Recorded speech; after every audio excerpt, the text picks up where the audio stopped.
Bienvenidos, apreciados participantes, a la sesión número 55 de la Teleclínica Ecopediatría Crecimiento Talla Baja.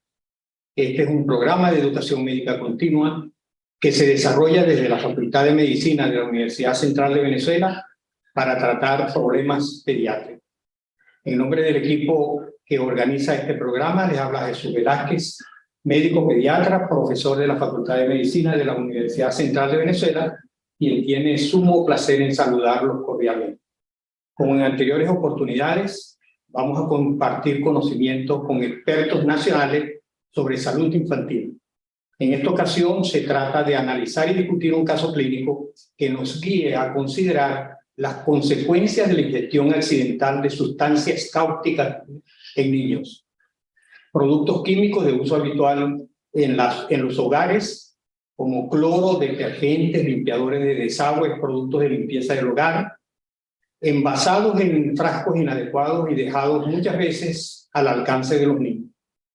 La ingestión de estas sustancias en niños constituye un problema de salud pública, especialmente en los países en vías de desarrollo, y un importante problema médico-social debido a las consecuencias devastadoras e irreversibles sobre la integridad física del niño.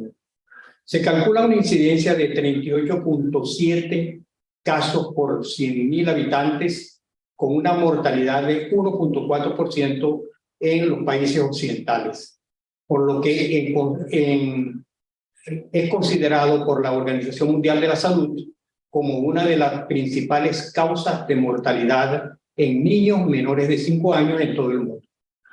Dado que se trata de situaciones perfectamente prevenibles, y en vista de la gravedad de las lesiones que repercutirán para toda la vida, las hemos denominado en esta sesión como ingestión de sustancias cáusticas, una calamidad evitable.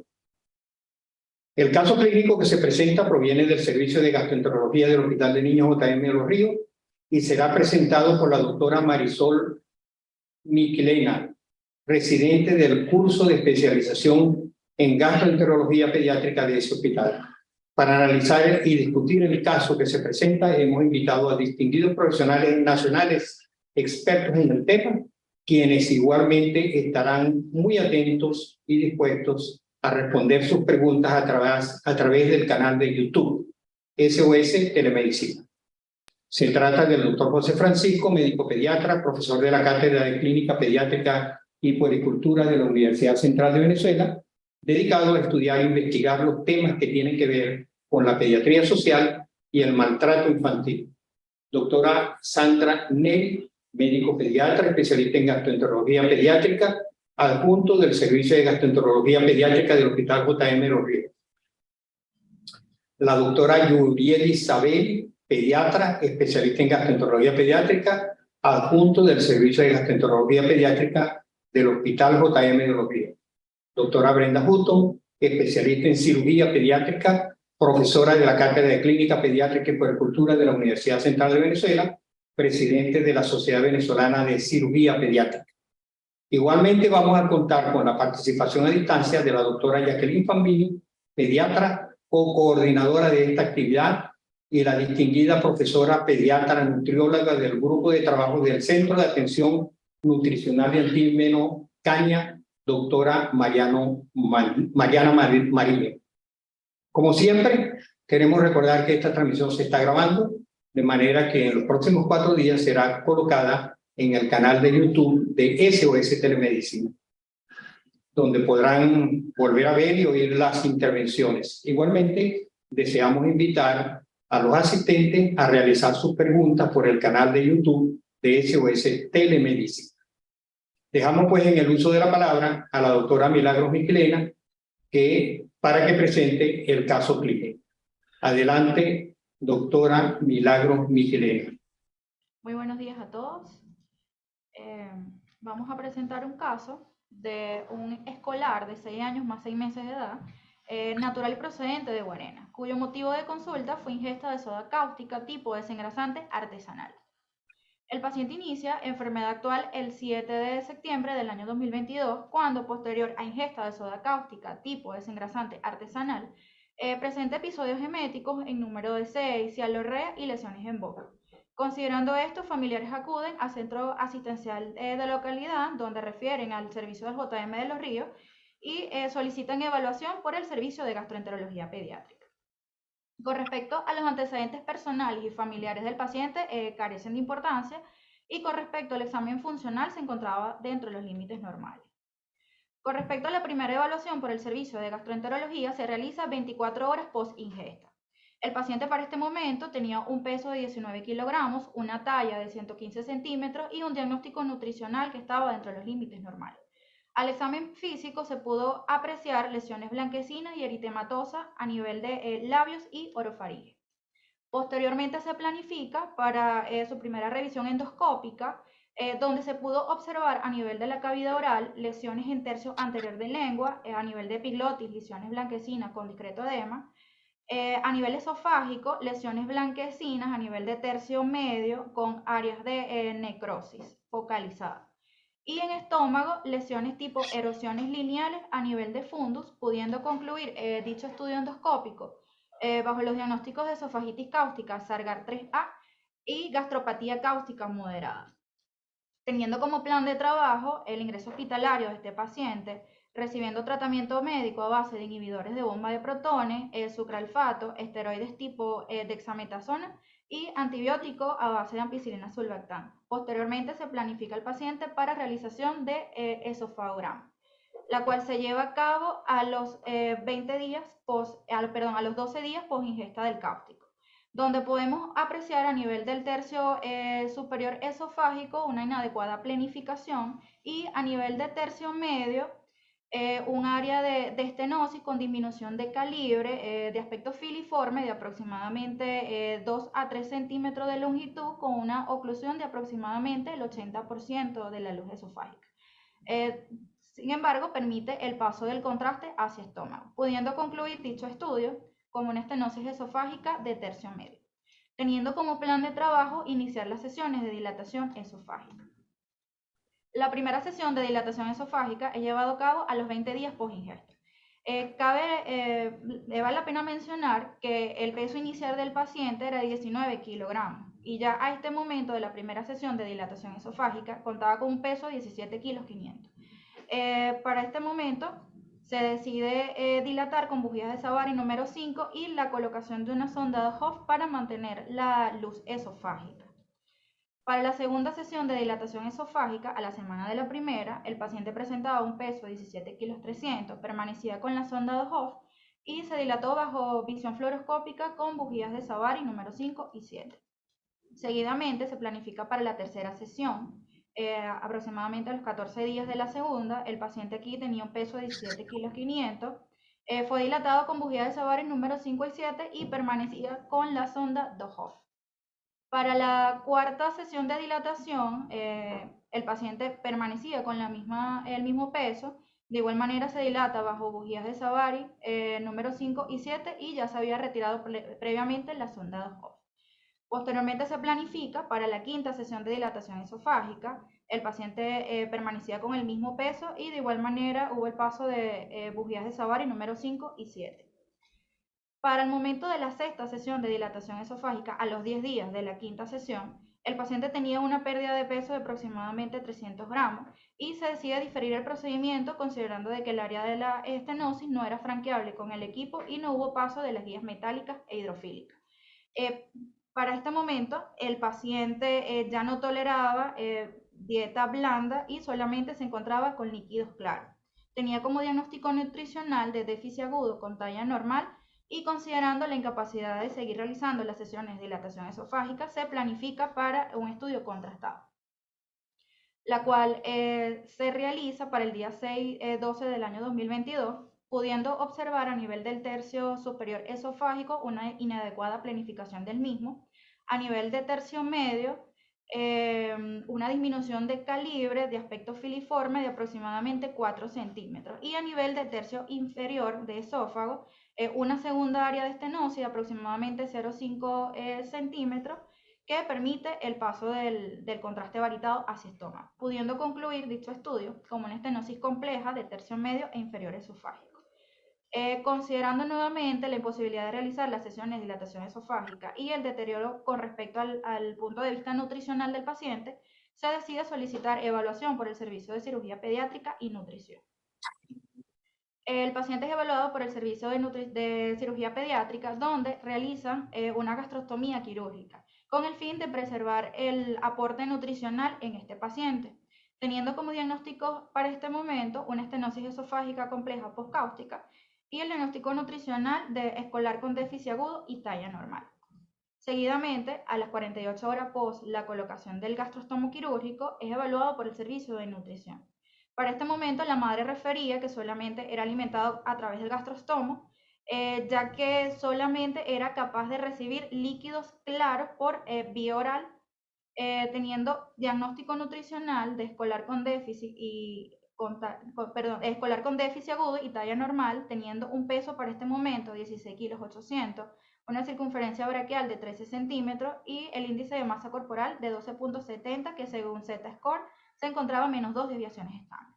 Ellos plantearon la alimentación a base de fórmulas poliméricas, 2 onzas cada 2 horas, a su vez la alimentación con sopas que tengan proteínas de alto valor biológico y jugos cada 3 horas, 6 onzas, y por supuesto la suplementación con vitaminas a base de hierro, ácido fólico, vitamina A y vitamina E. Seguidamente es evaluado por nuestro servicio. Al interrogatorio la madre refería que se encontraba cumpliendo las indicaciones del servicio de nutrición, persiste con la gastrostomía que se encontraba funcionante. Para este momento el paciente no toleraba ni siquiera líquidos claros a través de vía oral y también refería que posterior a la colocación del gastrostomo quirúrgico presentaba cambios conductuales violentos. Tenía un peso de 14 kilos 800 y una talla de 115.7 centímetros. Se planteó la reevaluación por el servicio de nutrición, cirugía pediátrica y por supuesto la evaluación por el servicio de psicología. También la realización de un esofagograma control para decidir conducta por nuestro servicio.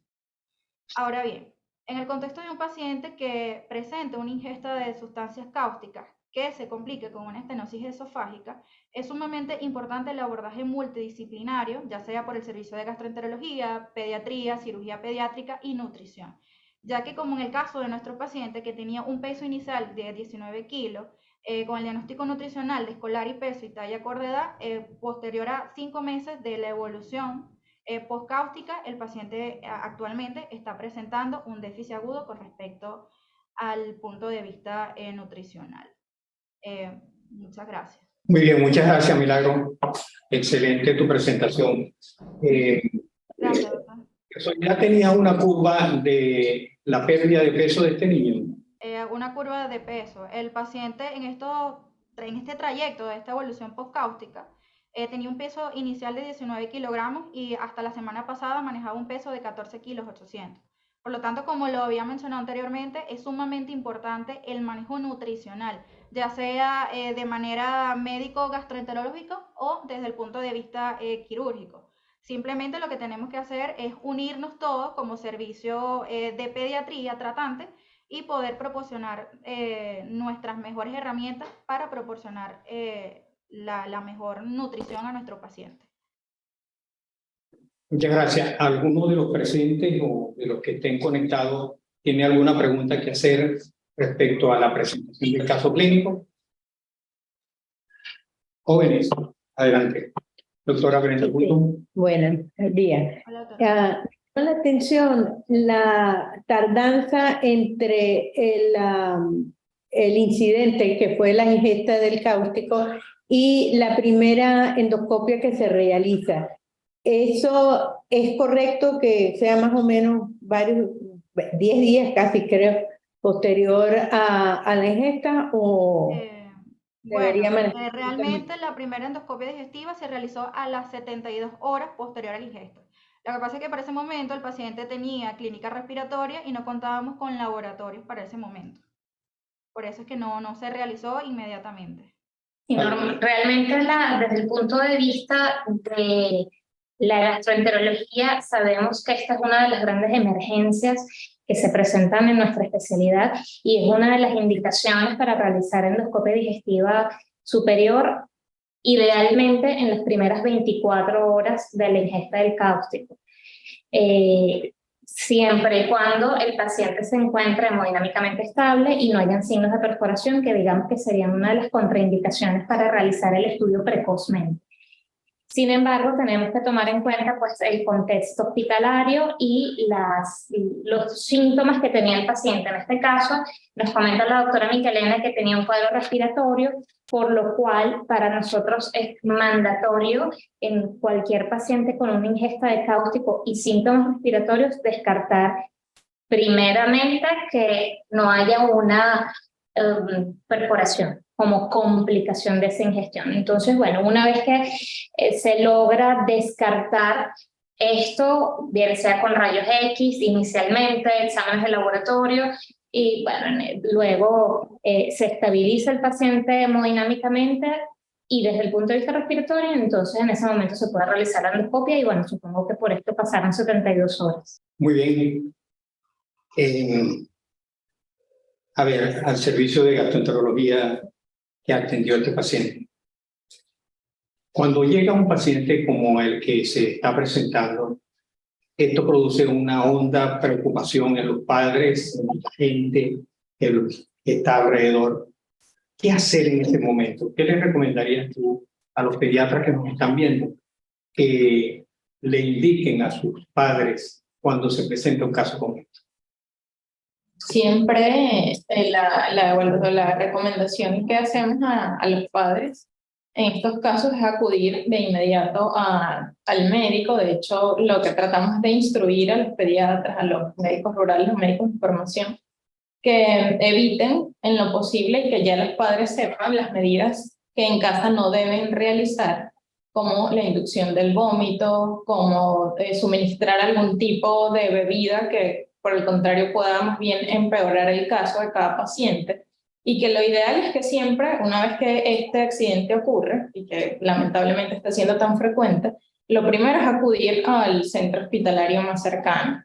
Y ya una vez que acuda, pues ya queda evaluar de acuerdo a todas las directrices de cada uno de los casos, la sustancia que haya sido ingerida, la cantidad, el examen físico y las condiciones que el paciente presente al momento que acuda al centro, y ya allí se irán tomando las medidas. Pero la recomendación como pediatras y como médicos en formación para los padres es que siempre acudan de manera inmediata al centro hospitalario, en lo posible, si pueden incluso llevar el envase de la sustancia que ha sido ingerida, si pueden precisar más o menos la cantidad. En algunos casos los pacientes no están con los padres, sino con cuidadores, con algún otro tipo de familiar, que este familiar aporte la mayor información posible para que pueda de esta manera suministrarse al equipo médico. Y a su vez todos, como ya lo mencionó la doctora Milagros, hacer un equipo y un engranaje para poder hacer mejor el abordaje de ese paciente. Normalmente, ante problemas de este tipo, la gente comenta que hay que darle leche, que hay que estimular el vómito, que hay que hacer muchas otras cosas.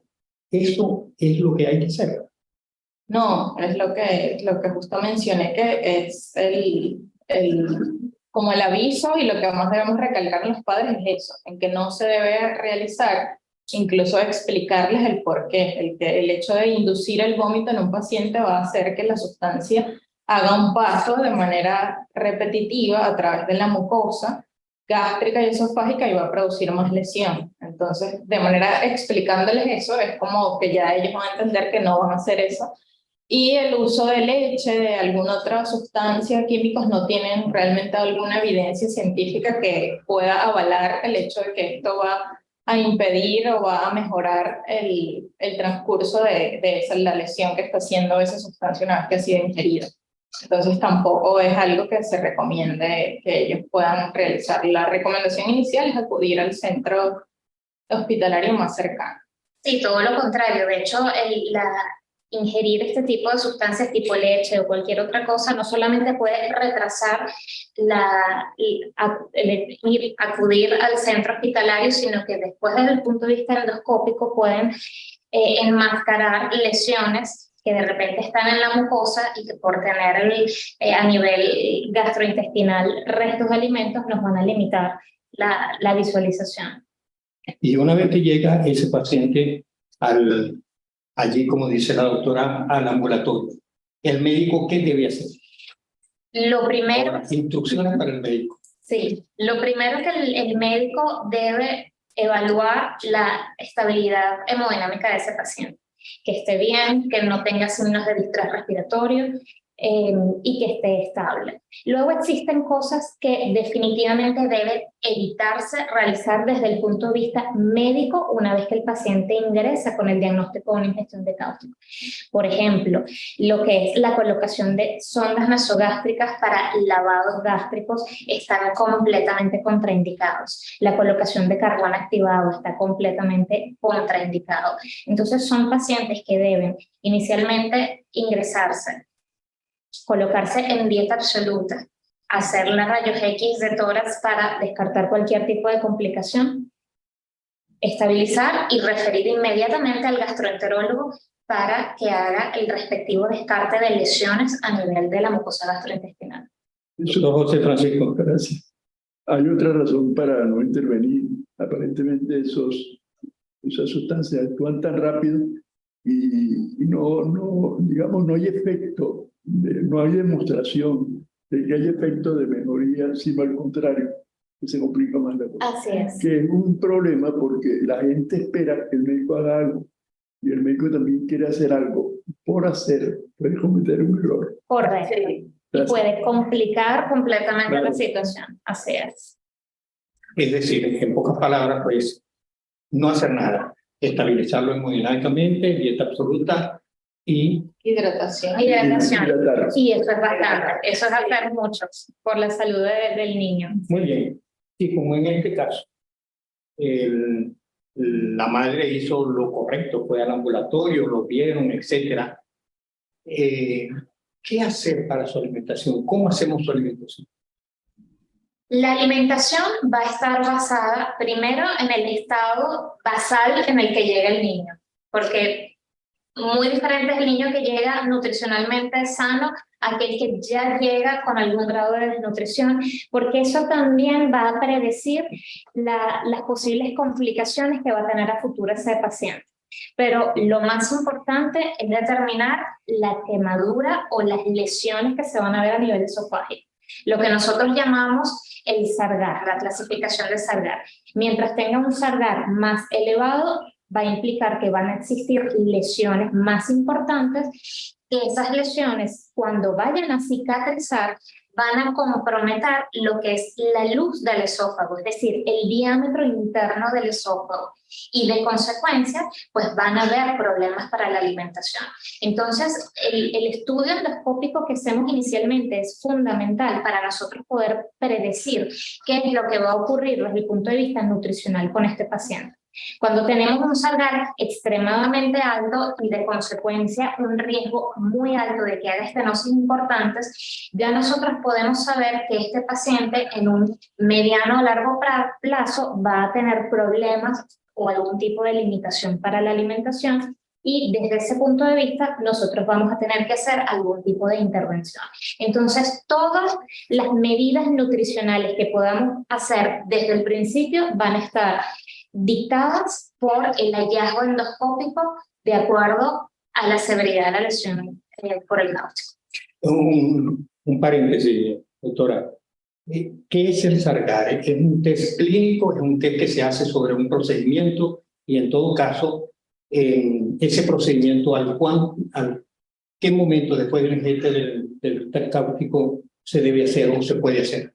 El Sargar es una clasificación endoscópica de las lesiones o las quemaduras que se evidencian a nivel gastrointestinal posterior a la ingesta de un cáustico.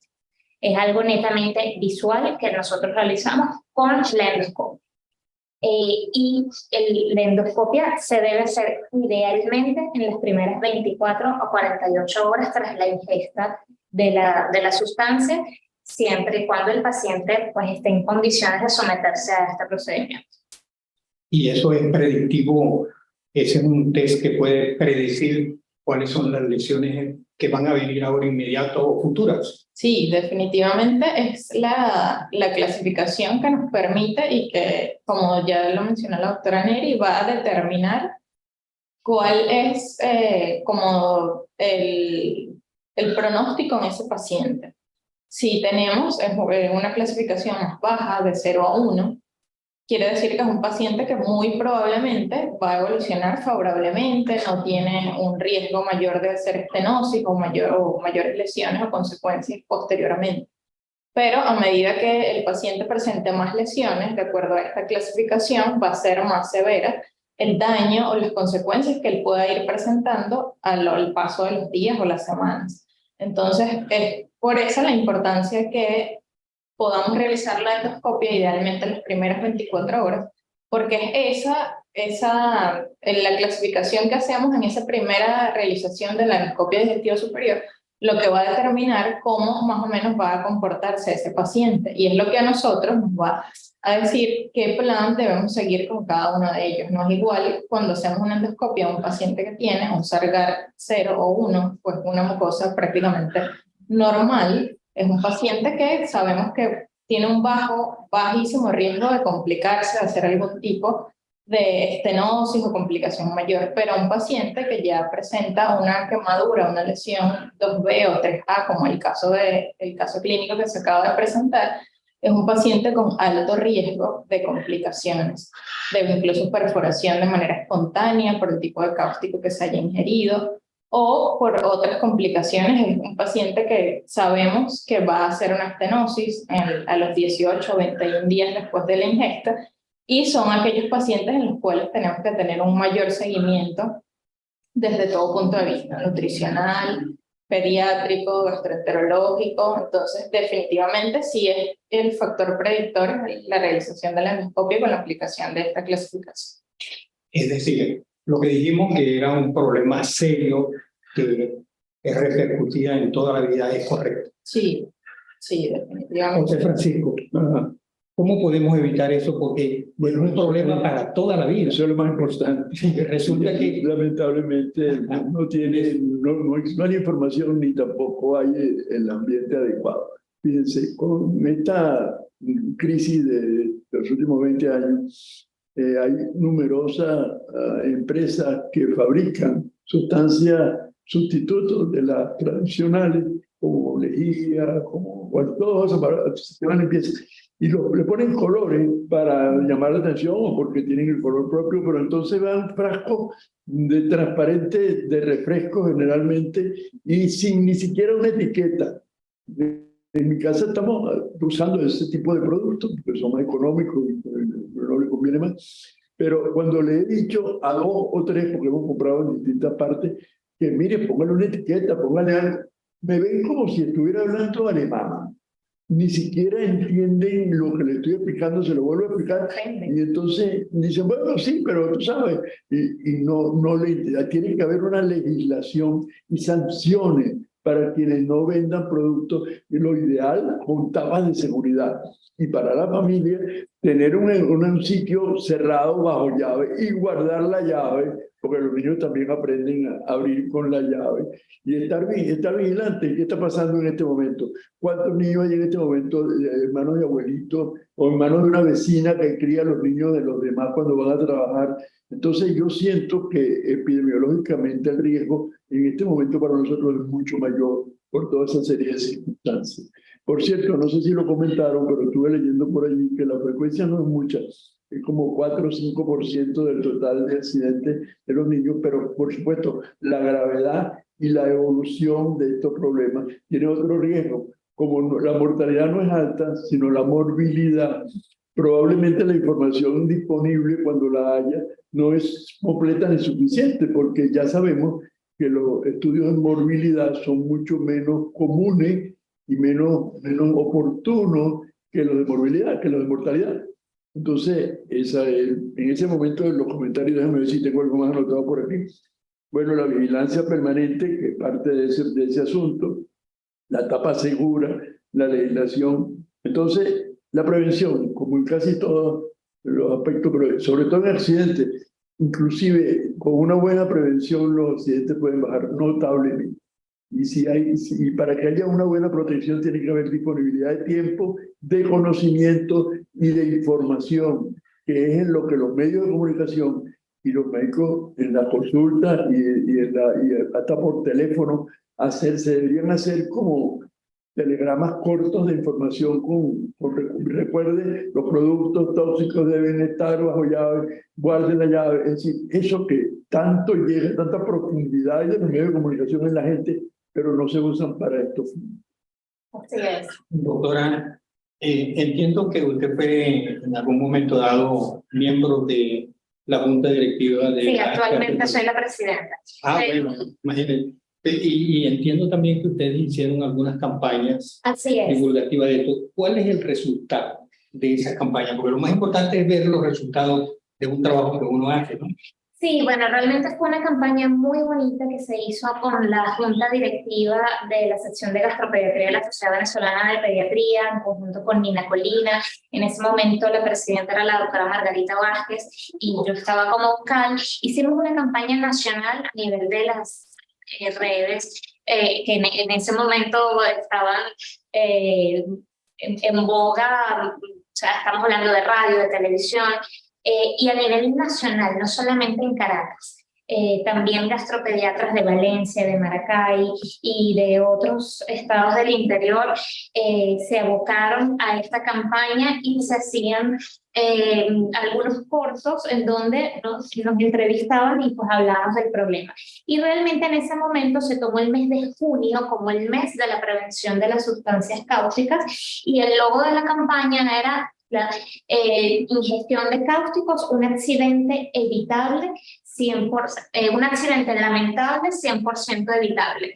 Y bueno, ciertamente el impacto que genera a nivel de la población se siente, sin embargo, es más lo que han progresado este tipo de ventas y de comercios que el impacto que pueden tener en algún momento pues, los mensajes a nivel de la radio. El problema es que esto es algo que se debe seguir incentivando. Es algo que hicimos hace unos cuantos años, pero que debemos retomar y vamos a ver si retomamos nuevamente para el mes de junio esta campaña para tratar de alguna manera de disminuir los casos, porque si bien la mortalidad, como usted lo dice, es muy baja, la incidencia es importante. En todos los posgrados del país, que actualmente hay 3 posgrados activos de gastropediatría, nosotros recibimos semanalmente pacientes nuevos con ingesta de cáusticos. Y creo que casi diariamente recibimos un paciente con un ingesta de cáustico. Y estas sustancias que son artesanales, como no se conoce realmente el estado o bien sea de ácido o de álcalis que tienen y que son los que realmente van a producir daño, entonces son más nocivos. Últimamente ha habido un incremento en estas ventas y de consecuencia un incremento en la incidencia de la ingestión de cáusticos. La prevención es tan importante. Tendría que ver toda una escala desde la escuela. En las escuelas debería haber en los programas de educación de los niños y en los jóvenes, en los liceos, un programa de prevención de accidentes que es mucho más útil que la enseñanza de la historia o de la filosofía, porque es la vida y la calidad de vida de los seres humanos. Yo conozco un señor que intentó suicidarse con un ácido, bueno, y él ha padecido años, décadas, delgado, débil, porque quedó lesionado. Es una enfermedad que es muy incapacitante. Así es. Y los resultados, pues, yo supongo que hay un buen número de niños de estos que son desnutridos. Y además de desnutridos, acomplejados por el resto de su vida, por su situación. Entonces, hay que planificar con los educadores también en las escuelas de medicina y en las cátedras de puericultura, pediatría, gastroenterología, que los accidentes han sido como dejados de lado. Y una cosa que influye es que no hay información suficiente de la epidemiología de estos casos, porque siempre el número de casos de morbilidad y de mortalidad estimula a hacer reuniones, clases, pero como no aparece, entonces se destina más el tiempo a las novedades de la ciencia, los antibióticos, los medicamentos, y la prevención queda así como como descuidada, porque parece obvia, pero no es obvia. No lo es. La doctora Mariño está en línea. Así es. Bueno, muchísimas gracias, doctora Miquilena, por la presentación. Es un tema que, bueno, que da para mucho. Yo voy a tratar de centrarme como en 3 cosas que creo que son importantes, alineado con lo que se está hablando de la prevención. Sin duda la prevención primaria antes de que el evento ocurra es básica, pero después yo veo como un segundo nivel de prevención que también ha sido mencionado por el equipo, que es esa intervención oportuna del área nutricional. La intervención a tiempo, desde las primeras de cambio, una vez que se detecta este diagnóstico del especialista de nutrición dentro del equipo tratante, es una manera muy efectiva también de prevenir ya en un segundo nivel todas esas complicaciones de las que se han hablado. Entonces, ratifico aquí que es un caso que nos permite pues, poner el foco en los aspectos de prevención que son tan importantes. Otro de las áreas que creo que es digna de resaltar con el caso es el tema de la desnutrición hospitalaria. Me complace mucho ver que, bueno, que entre los diagnósticos de ingreso se han incluido los diagnósticos nutricionales del paciente. Mucha insistencia se hace en los posgrados de que independientemente de la causa por la cual el paciente esté ingresando, se debe colocar el diagnóstico nutricional del paciente. Esto nos permite tener una línea de base para después poder documentar y justificar los diagnósticos de nutrición hospitalaria, que son unos diagnósticos que aparecen, ¿verdad?, muy subregistrados, muy como que no existen justamente porque no se hace ese trabajo de tener el diagnóstico nutricional al ingreso y al egreso. En este caso, vemos que es un niño que entiendo que utilizaron el índice de masa corporal relacionado con la edad y fue clasificado como un niñito eutrófico sin déficit nutricional. Sin embargo, cuando vemos el índice de masa corporal, y esto es una recomendación para los pediatras, es que si bien está dentro del rango normal, miremos en qué posición está en relación a los valores límites. Y este índice de masa corporal, si bien estaba por arriba de menos una desviación estándar, lo cual lo clasifica como normalidad, estaba muy cercano a este punto. Entonces ya eso es algo que nos está diciendo, este niño está normal, pero ya tiene como una condición de riesgo. ¿Por qué hago este señalamiento? Porque no nos debemos quedar con el diagnóstico nutricional de la categoría diagnóstica, sino buscar la condición de riesgo. Todo paciente hospitalizado debemos de tratar de identificar si tiene una condición de riesgo nutricional. Ya el hecho de estar hospitalizado es un factor de riesgo para un paciente. El hecho de estar hospitalizado en Venezuela es un factor de riesgo muy potente para el déficit nutricional. Es lo que decíamos, ubiquémonos en nuestros contextos. Después tenemos el otro factor de riesgo, la patología. Es muy distinto ingresar un paciente por una crisis de asma, por una diarrea y deshidratación, un episodio agudo, o un paciente con este diagnóstico. El impacto nutricional que tiene la patología de base por la cual el paciente ingresa es otro factor que tenemos los pediatras que estar mirando. O sea, el paciente está eutrófico, sí, pero tiene un índice de masa corporal que está muy cercano a donde empiezan las condiciones de riesgo.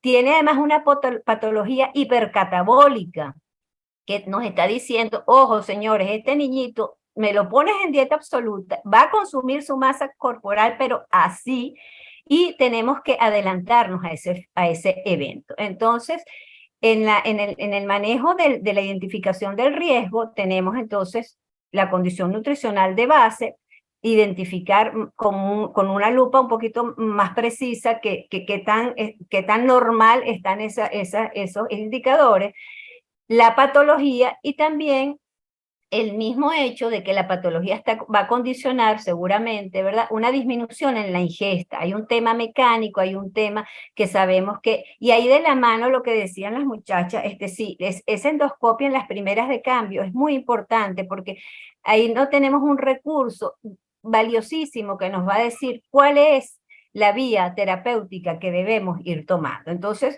para cerrar el punto de la nutrición hospitalaria, identifiquemos los riesgos que tienen estos pacientes y tratemos de con un riesgo claro, pues adelantarnos, ¿verdad?, a esas intervenciones nutricionales.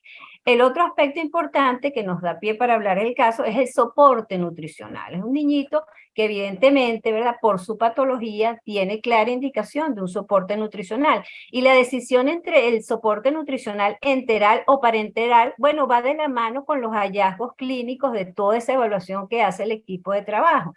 Hay varios protocolos para intervenir estos pacientes. Hay unos que son un poco, vamos a llamarlos agresivos, o sea, que van de entrada con una nutrición parenteral de entrada mientras se definen bien cuál es la situación para justamente adelantarnos y proteger a ese niño de ese estado de hipercatabolismo que sí o sí va a enfrentar.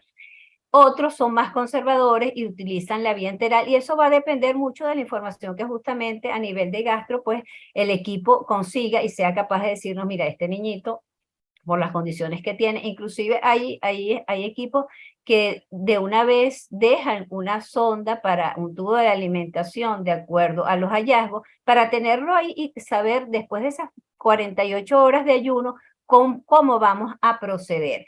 Entonces, esta intervención, digamos, adelantada, va a depender digamos, de todas esas evaluaciones. Lo que yo puedo aportar es que los equipos de trabajo en el país no han tenido suficientes oportunidades de probar los distintos esquemas y las distintas intervenciones, porque estamos muy limitados por algo que nombró la doctora, que son las condiciones hospitalarias. Entonces, muchas veces las decisiones terapéuticas van más de la mano de las posibilidades reales de insumos y de dotación que de lo que debería ser. Entonces, al final, ¿qué tenemos? Que empezamos nutriciones parenterales tardíamente, que empezamos apoyos enterales, bien sea por sonda o por ostomías tardíamente, y decimos, bueno, es que la evolución de los niñitos con estas intervenciones es pésima. Bueno, es pésima porque empezamos tarde. Entonces, eso es algo a los que, ¿y por qué empezamos tarde? Bueno, en muchos casos por la realidad que tenemos. Entonces, ¿cómo los equipos van construyendo su propia experiencia, bueno, justamente con la aplicación de estas distintas técnicas? Entonces, bueno, en este caso, una de las cosas que creo que es como para el aprendizaje, que la intervención del nutricionista, el especialista en área nutricional, debe estar desde las primeras de cambio con el equipo para ir pudiendo, digamos, junto con la información del equipo de gastro, decidir cuál es esa vía. Pero este niñito sí o sí necesitaba, ¿verdad?, su soporte nutricional desde el principio, y ahí tenemos que echar mano de productos de terapia nutricional que nos permita dar todos los nutrientes, pero además con densidades calóricas aumentadas. Es decir, hay una serie de recursos terapéuticos que existen, ¿verdad?, y que se pueden utilizar desde los primeros momentos, justamente para ir evitando este deterioro del niñito. Para cerrar la intervención, un llamado también: en los diagnósticos finales nutricionales es importante poner la detención de crecimiento. Fíjense que este niñito, si miramos la talla del ingreso y la talla final que está registrada, es prácticamente la misma talla, está entre 115 centímetros. Ese niñito, entre el mes de septiembre y el mes de febrero, han pasado más de 4 meses, prácticamente no ha tenido crecimiento. Entonces, habría que agregar también, aparte del déficit nutricional moderado que tiene este niño, la detención de crecimiento, ¿verdad? Justamente consecuencia, porque es un niño con una talla, ingresó con una talla normal, justamente consecuencia de todas estas afectaciones nutricionales que se han ido presentando. Excelente, Mariana, muchas gracias por tu intervención. Pero entiendo que independientemente de la controversia que pueda haber de la alimentación si parenteral o enteral, de cualquier manera el soporte nutricional es necesario para que no ocurran todas esas consecuencias que ya tú has nombrado.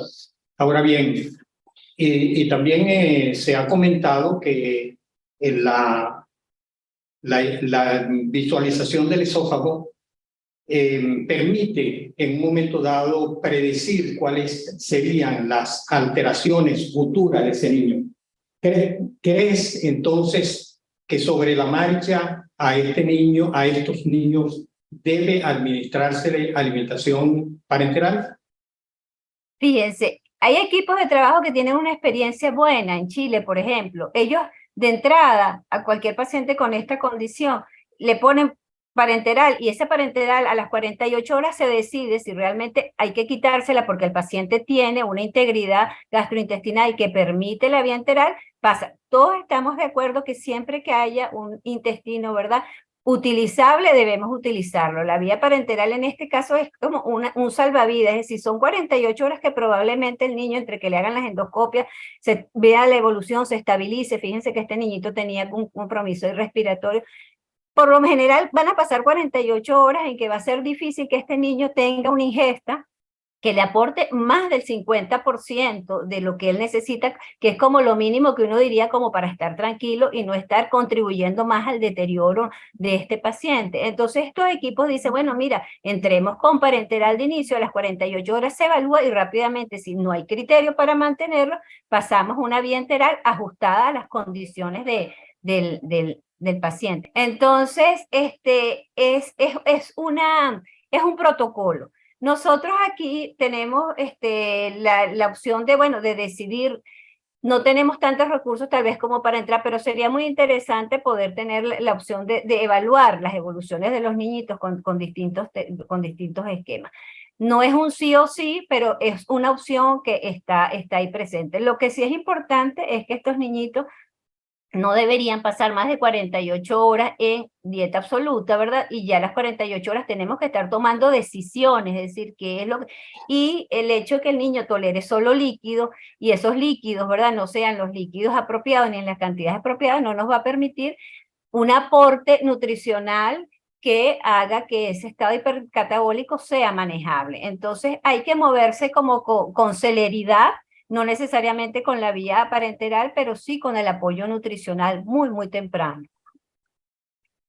Mariana, y aprovechando tu intervención, ¿cuál sería ese soporte nutricional inicial en el caso de poder realizarlo vía enteral? Sí, en el caso, las soluciones, digamos, poliméricas que dan un aporte calórico, digamos, estándar, que puede ser entre 1.5 kilocalorías por kilo, son una buena opción a menos que el paciente tenga alguna contraindicación por otra vía. Pero también tenemos opciones como estas mismas soluciones poliméricas, aumentar la densidad, concentrándolas o utilizando módulos de lípido, módulos calóricos, es decir, sabemos que este paciente a lo mejor no va a poder, si es por vía oral, porque a lo mejor el niñito tolera la vía oral, el volumen no va a ser el suficiente, entonces esa cantidad se puede mejorar la densidad calórica a través de la modulación o a través de la concentración. Ahora, todo esto requiere, ¿verdad?, un seguimiento muy cercano,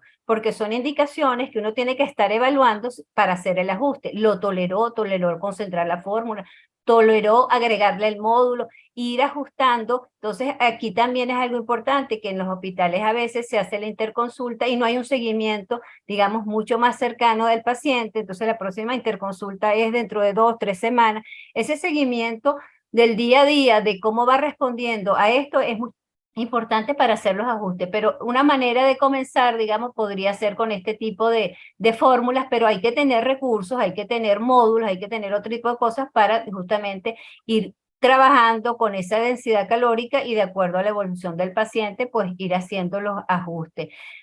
Si tenemos otras vías de ingreso, por ejemplo, y el paciente con gastrostomía, eso nos da un poquito mayor de margen, como en el caso de él, que se le indicaron algún tipo de sopa.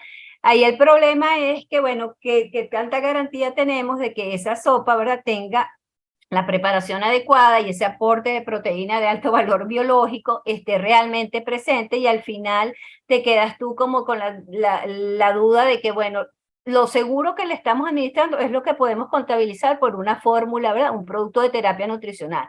Lo demás, que es alimentación natural, es muy difícil porque, bueno, va a depender de la preparación en el hospital o después de la preparación en la casa con la familia, que te quedan más dudas todavía, ¿no?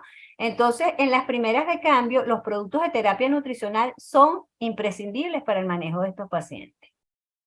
Muchas gracias, Mariana. Doctora, en este niñito se le trató de hacer una dilatación esofágica y vimos que durante 6 sesiones prácticamente no avanzó nada. ¿Qué se hace? ¿Cuándo se inicia estas estrecheces del esófago después de la quemadura inicial? ¿Cuáles son los procedimientos para decidir qué conducta seguir en un momento dado?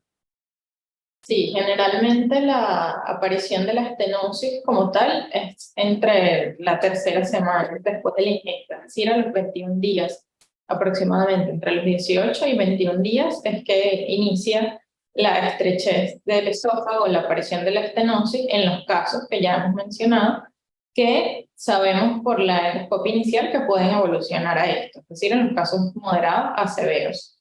Y en estos pacientes, de acuerdo también a esa evaluación inicial, vamos a tratar de realizar en ellos un protocolo que se ha estandarizado prácticamente a nivel internacional, que es la realización de las dilataciones endoscópicas precoces. Esto es algo que tratamos de realizar de manera de poder, si se quiere, evitar que esta estenosis pueda cursar de una manera más severa. Y esto tratamos de realizarlas incluso a veces en pacientes entre los 8 o los 10 días después de la ingesta, antes de que se instaure la estenosis como tal. En algunos casos no logramos evitar la instauración de la estenosis, pero sí hemos logrado que el seguimiento de los pacientes, las dilataciones sean menores. En el caso de este paciente, tal como usted lo acaba de mencionar, fue un paciente que tuvo sesiones que fueron entre los 7 los 10 días aproximadamente el intervalo de cada una, pero vimos que desde el inicio fue muy difícil por ese esofagograma inicial que vimos, era una estenosis larga, bastante filiforme, entonces ya eso igual nos iba más o menos indicando que en él teníamos que ir poco a poco. Las bujías, que son el instrumento que nosotros usamos para realizar la dilatación, en su caso no pudimos avanzar más allá de la número 7, que no era la ideal para el diámetro de su edad del esófago al cual nosotros debíamos llegar. Pero eso nos lo va a ir diciendo la propia clínica del paciente, la evolución individual de cada uno. En este caso, fue un paciente que tuvo una evolución bastante tórpida, por así decirlo. Hubo inconvenientes, ya que el paciente presentaba de manera recurrente síntomas respiratorios por la misma situación del hospital. Estas son dilataciones que realizamos bajo visión fluoroscópica para una mayor seguridad y no siempre contamos con disponibilidad en el área de quirófano porque a veces hay otras emergencias, siendo un hospital de niños. Entonces, todo eso fue como siendo dificultad hasta que llegamos a un punto, como lo presentó la doctora en el caso, en que ya no hubo paso ni siquiera de la guía, que la guía es un instrumento que introducimos incluso antes de colocar la bujía, que nos va a hacer justamente el efecto de guiador. Y en este caso no pasó, es decir, hubo una expresión mayor de este esófago y no lo permitió. Ya cuando eso pasa, la conducta de la que se realizó, tenemos que volver a realizar un estudio contrastado tipo esofagograma para verificar si en este caso es que la estenosis empeoró, si fue realmente ver cuál es desde el punto de vista radiológico lo que ocurrió con este paciente, que es lo que se hizo. Esa es realmente la conducta. Y si vemos, como fue en este caso, que el esofagograma realmente estaba peor que su esofagograma inicial, ya en ese momento tenemos que tomar una conducta, ya en este caso que ni siquiera la guía era posible su introducción, es cuando pasamos a tomar la decisión de que, bueno, justamente para garantizar uno de los temas más importantes, que es el estado nutricional del paciente, pasamos ya como que a la visión desde el punto de vista quirúrgico, a la instauración bien sea de una gastrostomía, incluso considerar, de acuerdo a la evolución del paciente, el uso de otras terapias quirúrgicas. Por curiosidad, en este paciente, antes de esa decisión de ustedes, ¿cómo se alimentaba? Él se alimentaba por vía oral, solo con líquidos. Antes, con líquidos que... ¿Qué calidad de líquido eran esos? La indicación fue tal como lo presentó la doctora en el caso, de fórmulas poliméricas que garantizaran el aporte calórico que él necesitaba de acuerdo a su edad. Pero no tenemos realmente la certeza por la evolución que vimos en su peso y en cómo iba más bien desmejorando. Asumimos que la madre no pudo adquirir económicamente todo la indicación que realmente se dio de este tipo de fórmulas. Y por eso es que vimos cómo el paciente más bien se puede nutrir. Es decir, nos apoyamos luego en el cirujano. Aquí tenemos un cirujano. Eso de la gastrostomía que nos acaban de decir, en estos casos, bueno, normalmente, así como lo dijo el doctor José Francisco, y también lo presentamos en la introducción del tema, este tipo de problemas se ve más a menudo en países subdesarrollados, y no solamente más a menudo, sino la mortalidad es mayor. Y yo pienso que tal vez todas esas circunstancias, no por el subdesarrollo del país, sino todo lo que hacemos en los hospitales, que no hay insumos, no hay situaciones, no hay elementos como para hacer las cosas que se deben hacer en el momento en el cual son necesarias, son las que nos llevan a que nuestra mortalidad y el futuro de estos niños sea peor. ¿Cuándo hacemos la gastrostomía? ¿Cómo la hacemos? ¿Qué cuidados debemos tener en eso? ¿Qué líquidos vamos a administrar por allí? ¿O qué alimentación vamos a administrar por allí? Bueno, normalmente nosotros no indicamos la gastrostomía, normalmente estos pacientes son referidos a nosotros una vez que ya entiendo que ya no pueden ingerir más por vía oral. Creo que la mayoría de las veces vienen un poco tardíos, que deberíamos pensar a través de toda la evaluación que se hace en el servicio de gastroenterología, posiblemente adelantarnos un poquito a sabiendas de que el SAGAR es de un 2 a 3, que sabemos que esos pacientes van a hacer una estenosis severa, pues a lo mejor podríamos adelantarnos a esa gastrostomía para no ayudar en el aporte nutricional. Nosotros, la gastrostomía, hacemos una gastrostomía simple de STAM, como fue realizada en este caso, y se le coloca, en buena ley, debería colocarse un gastrostomo. Desgraciadamente, no es un aporte que da el hospital, y entonces siempre terminamos con una sonda que no es la indicada, pero es la sonda de Foley, que es la que tenía colocada el paciente en la foto. Estas sondas de Foley son inicialmente para uso urológico, no gastroenterológico. Los cuidados de las sondas realmente son básicos, son sondas que no duran mucho tiempo, entonces una de las metas de nosotros es que la madre aprenda a cambiar la sonda cuando ya esté en la casa, porque a través de lo que se administra, a través de la misma, puede bloquear con mucha facilidad la sonda. Tienen también que aprender cómo destapar la sonda en caso necesario. Y eso es el cuidado general. Cuidar la sonda, alimentar al paciente y posterior a cada alimentación limpiar la sonda. Eso es muy importante para mantener la luz permeable. ¿Qué le podemos administrar por esa sonda? Bueno, lo ideal sería todos esos fórmulas nutricionales, módulos, etcétera. Eso sería lo ideal, pero como ustedes mismas lo acaban de decir, no sabemos si los padres tienen capacidad para comprar.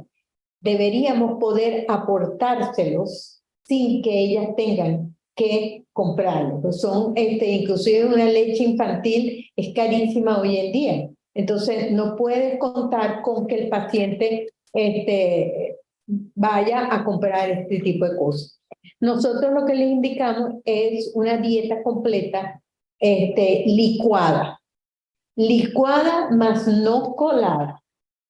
Entonces, para eso, el diámetro de la sonda debe ser más o menos adecuada al peso del niño y al tamaño del niño, para que la madre pueda triturar, licuando bien esta dieta. Y cuando decimos es pollo, vegetales, huevos, pasta, todos los jugos, etcétera. Pero lo importante es que no lo licúen, porque que no lo cuelen, porque cuando lo cuelan, toda la ganancia se queda en el colador, y entonces lo que le administran es una agüita pintada allí. Entonces, por eso, en este caso, especialmente, vimos que después de la colocación de la gastrostomía, el niño siguió perdiendo peso. sea, tenía 17,300 y terminamos en 14 kilos. Entonces, ¿qué pasó? ¿Qué le estaba alimentando? No había un buen seguimiento ahí de lo que se le estaba aportando a la madre. Yo lo veo con mucha frecuencia que me llegan y antes de que yo pueda, porque me dedico básicamente a resolver estas estenosis esofágicas, antes que yo pueda llevar a un paciente a una cirugía que es tan compleja para restituirle ese esófago, necesito que su aporte nutricional sea adecuado. Entonces nosotros empezamos a enseñarle a las madres qué es lo que debe administrarle y con el apoyo del nutrólogo, pues logramos en la mayoría de los casos aumentar el peso antes de que vaya a cirugía. A ver, Lo que comenta la doctora es muy interesante porque estos son enfermos, son generalmente pobres y con la medicina que se ha ido, digamos, que se ha ido privatizando de manera casi silenciosa, se necesita un apoyo económico que las familias no tienen. Entonces se me ocurre, si no existe, que se debería crear una asociación de apoyo a estos pacientes con asesoría de pediatría y de gastroenterología para que haya un fondo disponible, porque ¿qué familia aguanta ese costo y esos transportes y esas sondas y esas consultas? Tiene que haber un apoyo. El otro aspecto psicosocial que quería comentar es que estemos atentos cuando los niños tienen más de cierta edad para equivocarse, que no sea un intento de suicidio. Hay que investigar bullying, acoso escolar, hay que ver también la parte psicológica que sigue a esto cuando se culpabiliza a los que no vigilaron y hasta el mismo niño por haber ingerido eso. Entonces, es toda una red de apoyo digamos, especializada que necesitan y básicamente un apoyo económico que generalmente ni el hospital ni la gente tiene. Entonces, valdría la pena promover, si no existe, una asociación que tenga esos componentes, por un lado lo técnico y por otro lado lo económico, social y psicológico, un apoyo psicológico y psiquiátrico desde el principio a la familia y al paciente, para que no sea inclusive para que no haya intentos de autolisis. Mire, perdón, nosotros vemos que la edad de la ingesta es alrededor de los 3 años.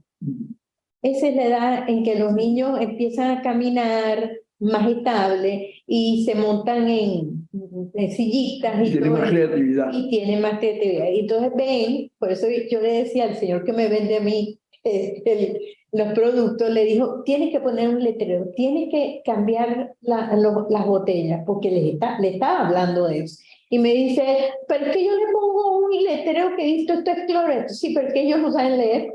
El color. Entonces lo que ven es el color y la botella, y eso es lo que aprendieron. Claro. Entonces tienes que pensar en eso. Él se angustió muchísimo con la charla que le di la semana pasada, por cierto. Entonces, vamos a ver, es una edad que es difícil y esto es para toda la vida, Claro. para toda la vida.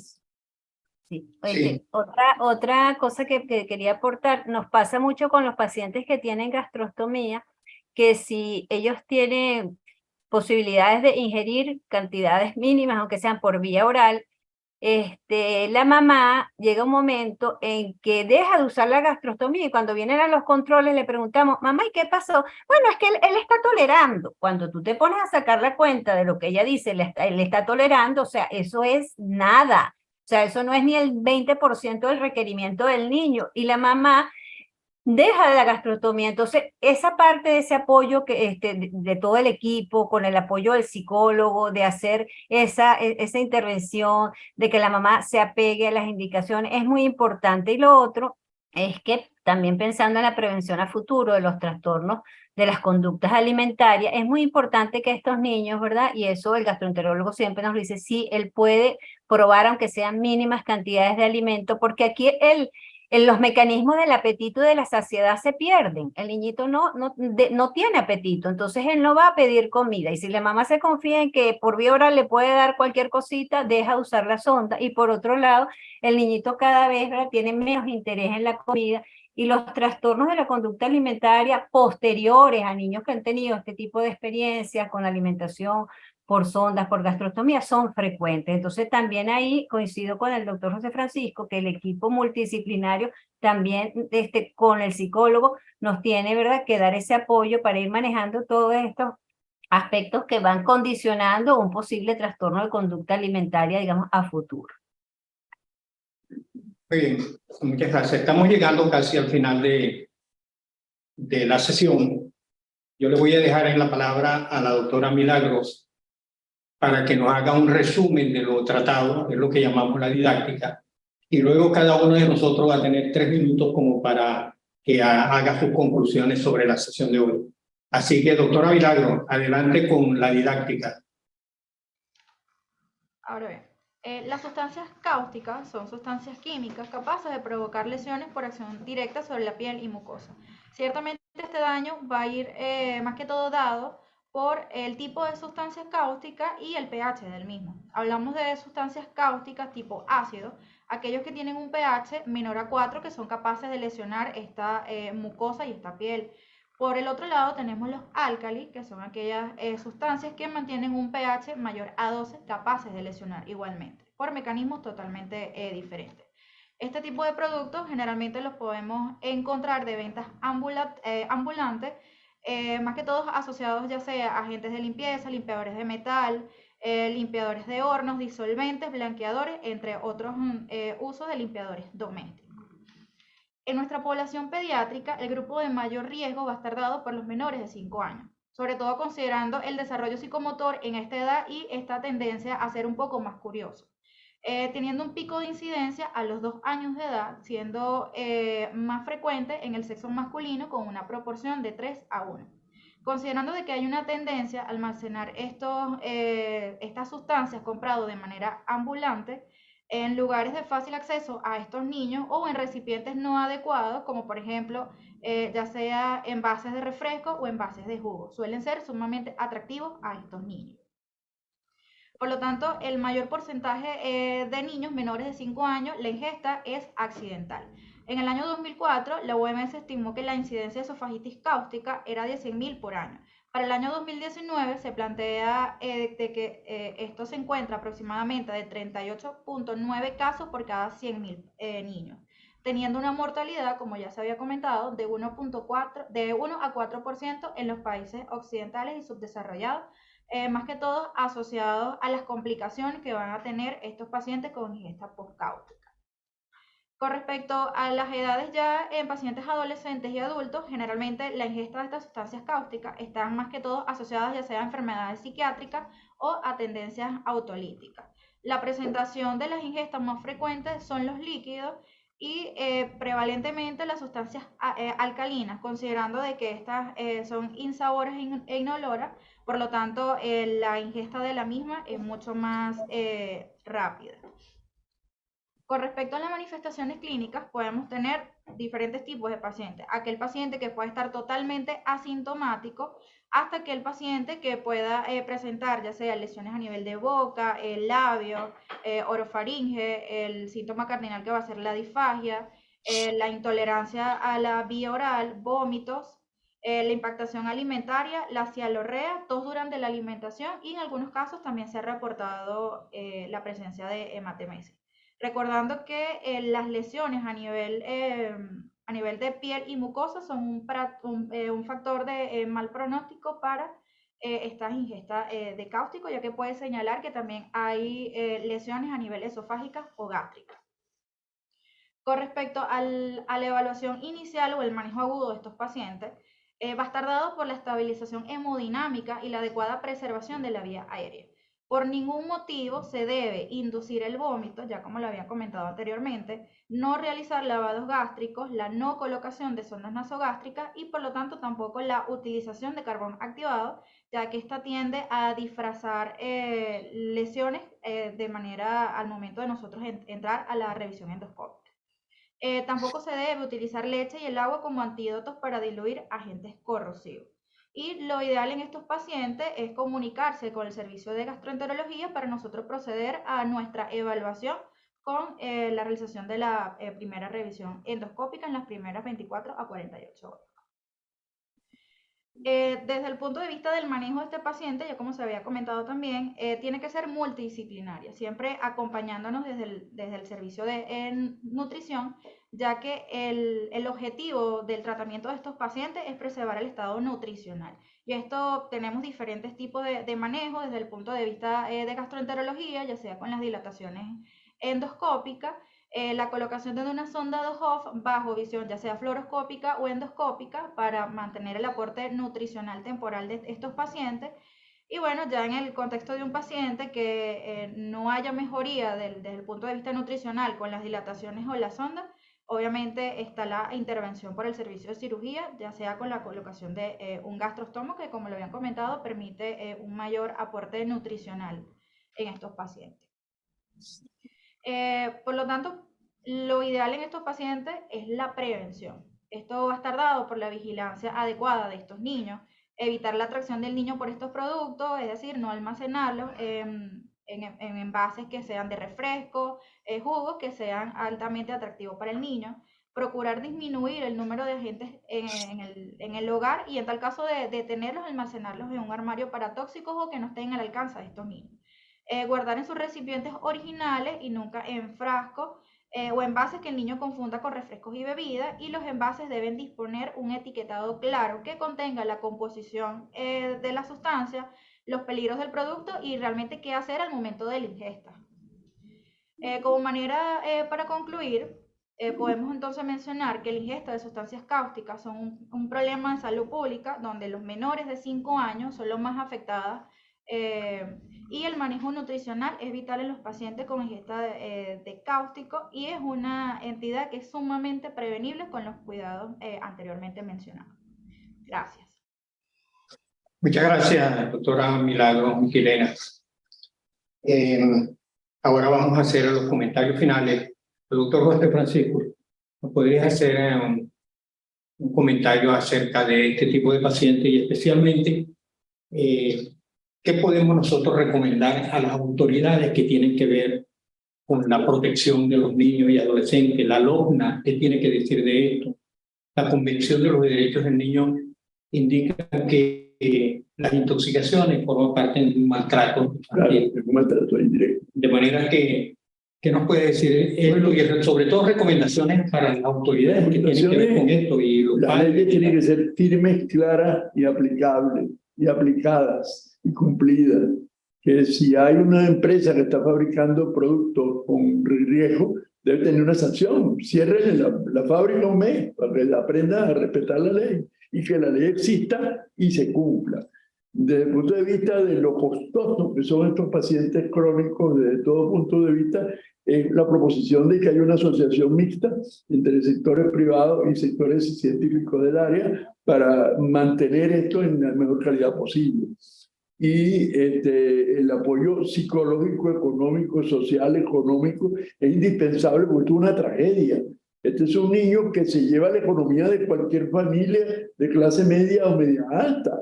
Y la clase pobre no tiene que destruir, pero el perjudicado del niño. ¿Cuánto cuesta tener alimentado a este niño durante un año? ¿Quién puede hacerlo sin apoyo? Entonces, esos aspectos, junto con los técnicos más modernos, pueden hacer, en primer lugar, que no haya el problema, que no exista. Y segundo, que cuando exista, se resuelve de manera oportuna y adecuada. Eso sería mi comentario. Al otro extremo, doctora, ¿qué hacer con estos niños? ¿Qué alternativas tendrían niños como estos en los cuales no se puede solventar el problema de la estenosis por las dilataciones? Tampoco se puede pasar toda la vida con una gastrostomía. ¿Hay alguna otra alternativa quirúrgica para este tipo de pacientes? Bueno, sí, actualmente en este tipo de pacientes que ya tiene lesiones que son infranqueables para la dilatación, entonces les ofrecemos una cirugía que puede ser sustituyendo ese esófago por algún otro órgano y básicamente utilizamos el colon con un segmento de colon, o hacemos un ascenso gástrico, que es eliminamos el esófago por completo y subimos al tórax el estómago para sustituirlo. Nosotros nos dedicamos básicamente a esto. Tengo ahorita un estudio para comparar cómo les va a los pacientes que tienen el ascenso gástrico en relación a la transposición colónica, que creo por las cifras prefiero usar en estos casos. Las transposiciones colónicas pues tienen más, mejor evolución a largo plazo. Pero eso no le quita que no tengan problemas, porque tienen problemas de estenosis, tienen problemas de crecimiento del esófago más que del colon, más que el crecimiento corporal. Entonces eso les produce ciertas obstrucciones, tienen reflujo, etcétera. O sea que sigue siendo una calamidad a pesar de lo que podemos ofrecer quirúrgicamente. Y eso es para toda la vida. Y eso es para toda la vida. Doctora, ¿cuál es su Sí, conclusión respecto?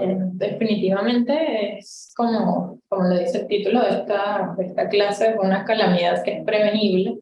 Es realmente lo más importante. Esto es nosotros llevarnos el mensaje que son pacientes que van a sufrir estas consecuencias una vez que llegan a su etapa adulta. Son niños que cuando sean adultos van a tener un mayor riesgo incluso de sufrir cáncer de esófago, de tener otras alteraciones que pueden no presentar un niño que no haya tenido este antecedente.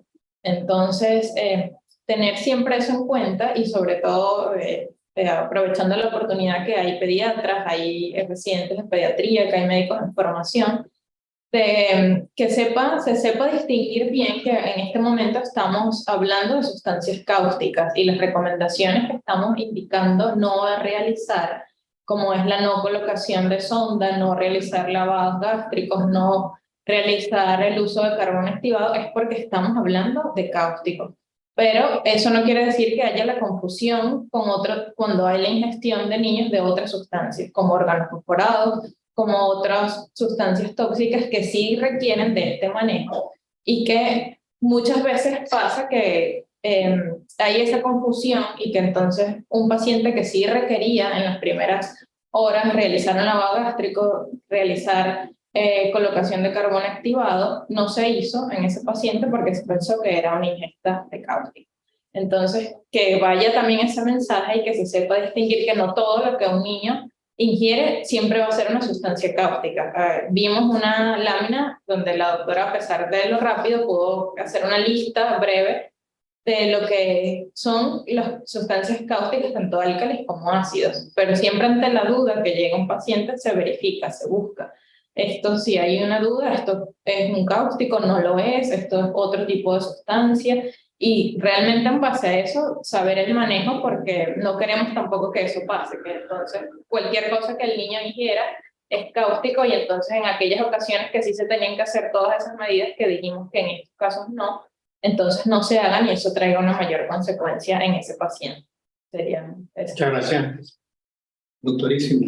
Sí, bueno, realmente yo creo que una de las cosas que más nos quedan de la actividad de hoy es la importancia que tiene el trabajo mancomunado desde la familia en el momento en que lamentablemente ocurre este accidente, hasta el momento en que llega a un centro en donde inicialmente lo puede atender un médico general o un pediatra en el mejor de los casos, y posteriormente un gastroenterólogo con el nutricionista. Y eventualmente, siempre esperamos que no, pero también el cirujano forma parte de este grupo de trabajo. La importancia de tener un equipo que trabajen todos en beneficio de tratar de salvar desde el punto de vista de la salud gastrointestinal de este paciente para garantizar una nutrición y un crecimiento adecuado para de alguna manera este paciente pueda llegar a una etapa adulta con la menor cantidad de complicaciones posibles, ya que sabemos que indistintamente, incluso en el mejor de los casos, pueden haber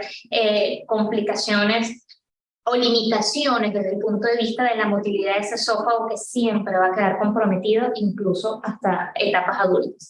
Entonces esto es sumamente importante que le llegue pues a cada uno del público que acabo de mencionar. Doctora Mariana. Bueno, yo para aportar diría que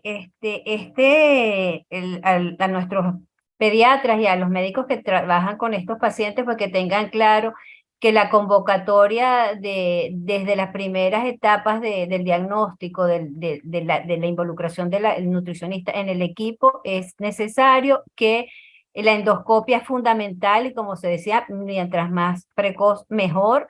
Y todo eso obliga a que, bueno, a que nosotros como gremio, como académicos, hagamos abogacía y hagamos incidencia que nuestros centros de salud garanticen el suministro de insumos para que todas estas cosas se puedan ejecutar. Y por otro lado, creo que a nivel de lo que es el público en general, es muy importante retomar estas campañas de concientización. Yo creo que esa iniciativa que tuvo la sociedad y la declaración de junio como el mes de esta patología, deberíamos mantenerla, porque al final lo que menos nos va a costar y en lo que más podemos incidir es en esa prevención a nivel de las familias, porque a nivel de los centros de salud y garantizar, por más abogacía que se haga, en estos momentos es difícil, tenemos mucha experiencia con eso. Entonces yo creo que a nivel de la prevención primaria, con estas campañas de divulgación, creo que podemos tener también una incidencia importante en evitar que estos niñitos lleguen a los hospitales por esta condición. Muy bien, muchísimas gracias. Jacqueline, ¿estás en línea? Gracias, ya a últimas de cambio, aquí los acompaño. Si la enseñanza que tenemos de nuestra actividad hoy en día, pues tiene, aparte de la gran envergadura psicosocial, de la responsabilidad de la prevención, que ya el doctor Francisco pues ampliamente nos explicó, y la educación e información, pasamos a la etapa del accidente y del manejo multidisciplinario de todos los que estamos aquí presentes, pediatras, gastroenterólogos, cirujanos, nutrólogos, pero después nos queda como el sinsabor del seguimiento del niño, su evolución y ese pronóstico de vida. Entonces es cuando nos hace como ruido cuando hacen la gastrostomía y el niño se pone agresivo. No es un niño agresivo, es un niño producto de una situación indeseable, inesperada, que pudo haber sido prevenida y que se vuelve calamitosa en sí. Entonces quedamos en que el manejo integral y de seguimiento que nos corresponde como a los pediatras con estos niños es estar encima de que se adhieran al tratamiento y al manejo multidisciplinario, estar encima de que sea vacunado, pesado, medido su control como un niño sano, que esté bien alimentado en sus condiciones y que finalmente podamos saber si ese niño puede ir al colegio, si puede ser escolarizado también, porque hay que darle toda la atención que un niño pues en estas condiciones va a necesitar, igual que el resto de los niños que lamentablemente él cayó en esta situación, pero que podemos ayudarlo como equipo multidisciplinario. Muchas gracias, Jacqueline. Bueno, finalmente queremos informar que este programa se realiza gracias a la alianza del programa SOS Telemedicina de la Facultad de Medicina de la Universidad Central de Venezuela con el proyecto ECO, Universidad de Nuevo México, Estados Unidos, bajo la coordinación general del profesor Dr. Héctor Arriteda. Nuestro agradecimiento a todos los que se conectaron hoy y los que podrán ver en diferido este programa, a los profesores que han intervenido en la presente sesión, doctor José Francisco, me complace mucho que estés acompañándonos hoy, doctora Jacqueline Pambini, doctora Mariana Marillo, doctora Sandra Neri, doctora Yurielis Saveri, doctora Brenda Puto y la doctora Milagros Miquelera. A los miembros del equipo de SOS Telemedicina de la Facultad de Medicina de la Universidad Central de Venezuela, quienes hicieron todo lo que debía hacerse para cubrir las exigencias de esta transmisión. En especial a los ingenieros profesor Luis Fernández, María Dolores Fariñas, Nancy Urbina, Sandra Spinetti. De manera que muy agradecidos por estar presentes con nosotros, les invitamos cordialmente para que los primeros viernes de cada mes se conecten con nosotros a fin de tratar problemas nuevamente pediátricos. A los profesores invitados, a los que están presentes, todo nuestro mejor saludo cordial y los esperamos en una próxima ocasión. Esta sesión de hoy, como todas las que se hacen en SOS Telemedicina, es la cara bonita que presenta la Universidad Central de Venezuela al país. Muchas gracias.